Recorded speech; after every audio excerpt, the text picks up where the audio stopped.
Welcome back to Radical and Relevant, where each day we explore the genius of the Gospels, the genius of Jesus' teachings.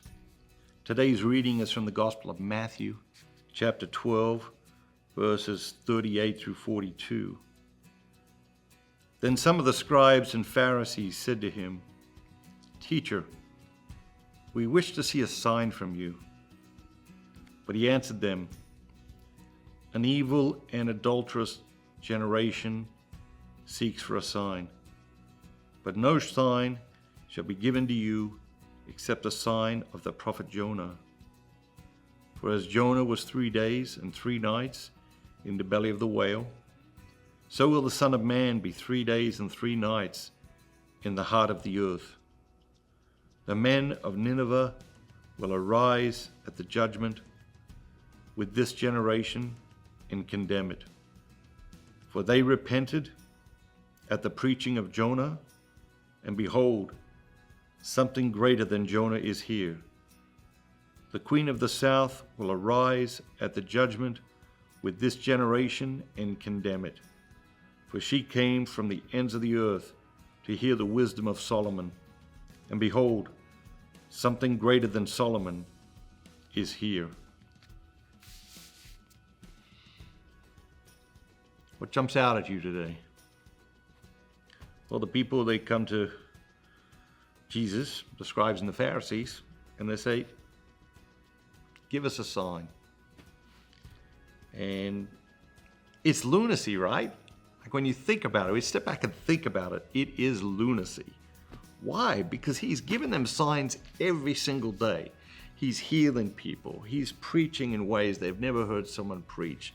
You know, he's making the lame walk and the blind see. And I mean, just every day he's doing these miraculous things. So the idea that the Pharisees and scribes show up, you know, we're about halfway through his public life, and say, "Hey, Jesus, give us a sign," is lunacy. It's insulting, right? And of course, Jesus, you know, he says it to him pretty straight. He says, "An evil and adulterous generation seeks a sign." And then he says, "There's something greater than Jonah here. There's something greater than Solomon here. Pay attention. You're missing the point. You're not seeing what's happening. Pay attention." And I think that's what jumps out at me today is, like, are we paying attention to what God is doing in our lives? You know, are we over here saying, "Hey, God, can you do this?" when God is over here doing something else in our lives? Are we over here asking for God to do this or that or the other thing when God is beckoning us over here, trying to get us to focus on what matters most? Jesus is saying to the people today, particularly the scribes and Pharisees, pay attention. Like, it's right before you. And so, as we go out to the world today, let's pay attention to what God is doing in our lives right now. Well, not what we want him to do tomorrow, next week, or next year, but what is he doing in our lives right now?